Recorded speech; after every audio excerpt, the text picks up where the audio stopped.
আসসালামু আলাইকুম। আমি এখন আসসালামু আলাইকুম। এখন আমি তেহারি রান্না করব। পেঁয়াজ দিছি, পেঁয়াজটা একটু ভাজা হওয়ার পরে আদা রসুন দিছি। এখন মাংসটা দিয়ে দিব। মাংসটা দেওয়ার পরে কষাবো। কষানোর পরে একটা বাটিতে মশলা নিব।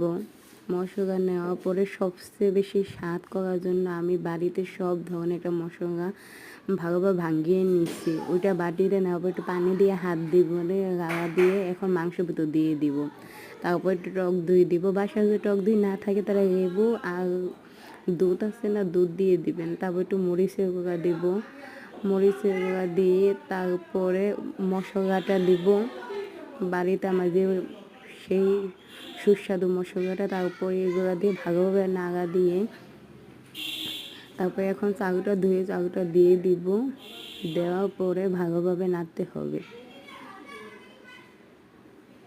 এই যে আমি দেখছি, হ্যাঁ, রান্নার পরে এই যে সব অ্যাডজাস্ট করতে হবে।